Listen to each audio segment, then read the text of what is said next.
ये जो चुनाव हैं ये एक लोकतंत्र की हत्या है जो ईवीएम मशीन से हुए हैं और ये गड़बड़ी की है। ईवीएम जब से आई है तभी से हम लोग डिमांड करेंगे भाई ईवीएम जो है ना घोटाला है। भारत निर्वाचन आयोग इसका गुलाम बन चुका है और उसी के हिसाब से अपने ईवीएम सेट हो रही है। देश की जनता इस पार्टी को गाली दे रही है तो वोट कौन दे रहा, सबसे बड़ी बात यह है। हेलो दोस्तों, एक बार फिर से आप सभी का मैं बहुत बहुत स्वागत करता हूं। 4 राज्यों के चुनाव परिणाम घोषित हो गए, मिजोरम के भी नतीजे आ चुके हैं और प्रचंड बहुमत से भारतीय जनता पार्टी की 3 राज्य में सरकार बन गई, मध्य प्रदेश, छत्तीसगढ़ और राजस्थान में।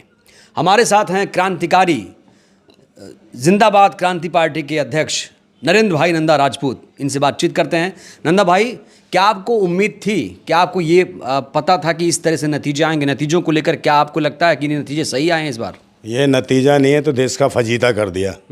ईवीएम मशीन से निकले हैं ये, समझे नहीं? पूरे देश की जनता इस पार्टी को गाली दे रही है तो वोट कौन दे रहा, सबसे बड़ी बात यह है। पहले ये बताएं कि कौन से चीज़ों पर, किन मुद्दों पर चुनाव लड़ा गया। जब 9 साढ़े 9 साल में कोई काम नहीं करा तुमने तो जनता किस बात पर वोट देगी आपको? चाहे कांग्रेस रही हो या भाजपा रही हो, दोनों की स्थितियाँ एक जैसी हैं। और आपने कहा कि भाई ये बहुमत मतलब प्रचंड बहुमत से, तो भाई ये तो ईवीएम का खेल है और सबको पता। बार बार हम लोग मांग कर रहे हैं, डिमांड कर रहे हैं। ईवीएम जब से आई है तभी से हम लोग डिमांड करेंगे भाई ईवीएम जो है ना घोटाला है।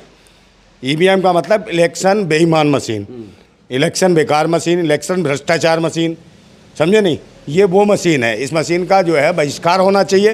दूसरे नंबर, ये जो चुनाव हैं ये एक लोकतंत्र की हत्या है जो ईवीएम मशीन से हुए हैं और ये गड़बड़ी की है, समझे? भारतीय संविधान के लिए खतरा है ऐसे लोग अगर आ रहे हैं शासन और सत्ता में, इसलिए मुझे लगता है गलत है। हार के बाद आप लोग ईवीएम पर सवाल खड़े क्यों करते हैं? जीते तो ईवीएम सही, हारे तो ईवीएम खराब। कौन से हीर, कौन जीते कौन हारे, ये बताओ ना। कौन हारता और कौन जीतता है, बताओ? बीजेपी या कांग्रेस? या बीजेपी कांग्रेस लेके आई ना ईवीएम को। कांग्रेस ने कभी उसके खिलाफ आवाज़ उठाई? कभी नहीं उठाई। हाँ, कांग्रेस के चिल्लर खटमल जरूर चिल्लाते हैं थोड़ा सा, मगर उनके बाप तो नहीं चिल्लाते, वो तो स्वीकार कर लेते हैं उस मैंडेट को। कहते हैं हम स्वीकार करते हैं अपनी हार को, डालिए गले में हार फूल के, और के लिए हार को स्वीकार करते हैं। ये हालत है इनकी कांग्रेसियों की, क्योंकि कांग्रेस ही ईवीएम मशीन को लाई और भाजपा ने इससे सारी कर दी गड़बड़ी। ईवीएम को लेके इतनी सारी शंका है, इतनी सारी चिंता है, उसे दूर कैसे किया जाएगा? और इस पे अलग अलग लोग बोलते हैं, समय समय पर बोलते हैं, लेकिन एकजुट होकर कोई राष्ट्रीय आंदोलन क्यों नहीं इस पर हो रहा है? देखिए, राष्ट्रीय आंदोलन जब ही होगा जब जो पार्टियां हैं, जैसे अभी क्या ईडी है, विजिलेंस इंक्वायरी है, सीबीआई है, ये सब जो छोटी पार्टियां हैं, छोटे दल हैं, उनके पीछे लगा दिए गए। और दूसरे नंबर आप देखिए, चुनावों में जाइए आप ईमानदारी से। असुद्दीन ओवैसी कहाँ से लड़े? कहाँ से लड़े? तेलंगाना से। तेलंगाना में कितनी सीटें हैं? 119 सीट। और 119 सीट में से ये महोदय ओवैसी साहब 9 सीटों पर, मात्र जो इनका अपना गृह राज्य है वहाँ से 9 सीटों पर लड़ते हैं। देश सोचने वाली बात है, जहाँ पर इन्हें कम से कम 100 सीटों पर चुनाव लड़ना चाहिए था, जो इनका गृह राज्य है। और इसके विपरीत जाइए, उत्तर प्रदेश में चुनाव होता है तो वहाँ ओवैसी साहब 100 सीट पर लड़ते हैं चुनाव। बिहार में होता है तो वहाँ 125 सीट पर लड़ते हैं। तो ये आरएसएस का नुमाइंदा है। कौन? असुद्दीन ओवैसी।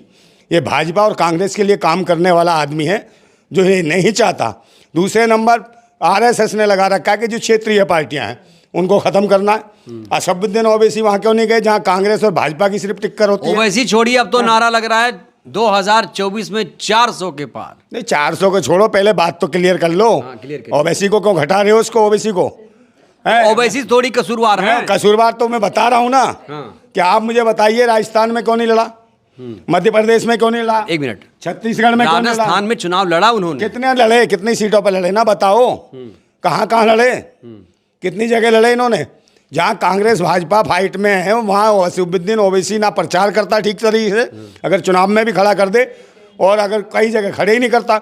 मगर जहाँ पर क्षेत्रीय पार्टियाँ हैं वहाँ पर ये जाके हरकतें होती हैं। और ये भारतीय जनता पार्टी का और आरएसएस का एक खेल है। मैं बधाई देता हूँ जीत की। किसको बधाई दूँ? किसको देंगे? आरएसएस को दे रहा हूँ, भारत निर्वाचन आयोग को देता हूँ कि भाई सही तुमने करा, सही भी है, मशीन सेट करते हो तुम, सरकार की खूब गुलामी कर रहे हो, खूब सेट हुई है। आप लोग आरोप सिर्फ लगा रहे हैं। किस पे आरोप? नहीं है, सच है। लाइए प्रूफ, सबूत दीजिए। काहे का प्रूफ? कौन सी जांच एजेंसियां इनकी हैं? मैं किसको प्रूफ दूं भाई? कौन मानने को तैयार है प्रूफ? हारते हैं आप लोग तभी ईवीएम पे सवाल क्यों खड़े भाई मैं चुनाव नहीं लड़ा।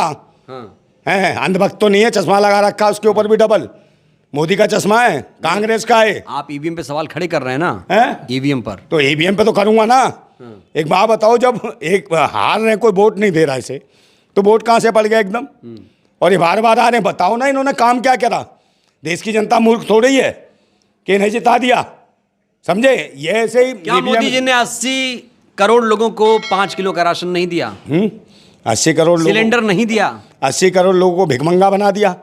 और ये तो कहते हैं दुनिया में डंका बज रहा है, मतलब रोजगार छीन लिए और भिखमंगा 80 करोड़ लोगों को बना दिया। वो वोट देंगे कि हाँ भीख मांग के खुश है साहब, आपको ही वोट देंगे। और 150 करोड़ लोगों को भिखारी बना दो, इसके लिए वोट दिया इनको कि 150 करोड़ देशवासी को 5 किलो अनाज पर पलें।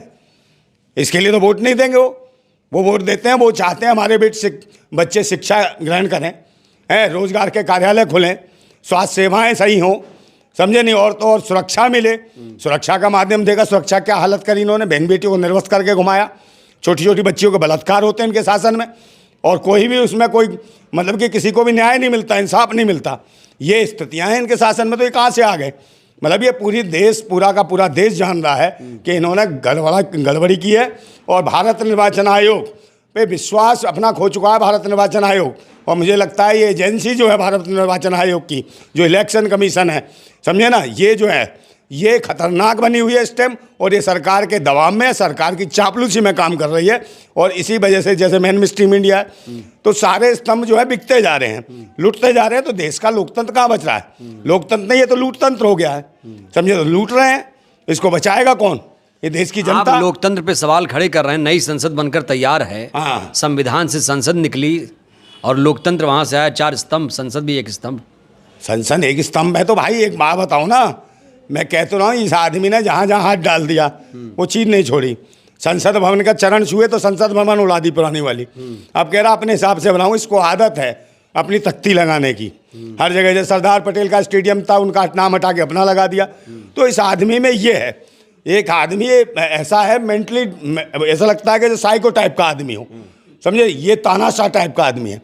और यही वजह है कि भारत निर्वाचन आयोग इसका गुलाम बन चुका है और उसी के हिसाब से अपने ईवीएम सेट हो रही हैं। तो ईवीएम जब खतरा बना हुआ है तो देश की बड़ा सवाल, लोकतंत्र के लिए बड़ा सवाल, क्या जब तक ईवीएम है अनंत काल तक, जब तक अनंत काल क्या है? जब तक प्रधान सेवक चाहेंगे तब तक ईवीएम रहेगी, जब तक जीतते रहेंगे? आप ये कह रहे हैं? प्रधान सेवक क्या देश की जनता विरोध करे ना? और जितनी भी छोटी बड़ी पार्टियां लिखे चुनाव आयोग के भाई हम चुनाव में नहीं जाएंगे, क्यों लिखते हो? जितनी भी पार्टियां हैं वो लिख के दें कि हम चुनाव के मैदान में नहीं जाएंगे जब तक ईवीएम नहीं हटती है, ये मशीन नहीं हटती है। बैलेट पेपर पर चुनाव कराओ तब हम जाके चुनाव में जाएंगे। ये इलेक्शन कमीशन ने लोगों को बुलाया था, आइए हैक करिए मशीन। हैक करने से क्या, मैं तो इलेक्शन कमीशन वाले बोला उसका दिमाग हैक कर दूं 2 मिनट में, बुला के तो लाओ। है सीधा जाएगा आवास में, वहीं काम करेगा, डिप्रेशन की दवा खाएगा भूतनी का। हमें बता रहा कि वो इलेक्शन करिए मशीन।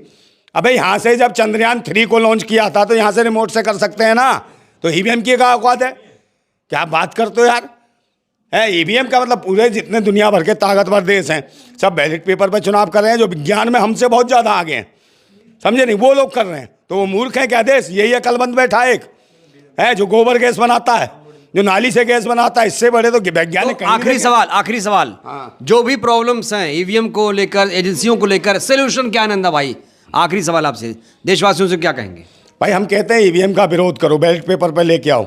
अगर लोकतंत्र को, भारत के सही माने लोकतंत्र को बचाना है, जनतंत्र को बचाना है, अगर राजतंत्र स्थापित नहीं होने देना, ये तानाशाही हुकूमत नहीं रहने देनी, अगर लोगों को अपने अधिकार चाहिए, मूलभूत जन सुविधाएं चाहिए, तो कहीं ना कहीं इसके लिए ईवीएम खतरा है। ईवीएम को हटाने के लिए पूरी तरीके से एक आंदोलन हो जमीनी स्तर पर। और जब तक बैलेट पेपर चुनाव नहीं होता तब तक ये समझ लिए तुम्हारे मत अधिकार बिल्कुल सही नहीं हो रहा, उसको गुमराह किया जा रहा है देश के जनता को, और सही तरीके से सरकारें नहीं बन रही हैं, और ढोंगी और पाखंडी और नालायक लोग इस देश के ऊपर काबिज हो गए, देश के लिए खलनायक बने हुए हैं। इनसे बचने की जरूरत है। बहुत बहुत धन्यवाद नंदा भाई ने जो बातें कही, आप कितने सहमत हैं इनकी बातों पर? आप प्रतिक्रिया जरूर दीजिएगा। वीडियो को लाइक करिए, चैनल को सब्सक्राइब करिए, सहयोग करिए, वीडियो को जन जन तक पहुंचाइए, जिससे देश की जनता जागरूक।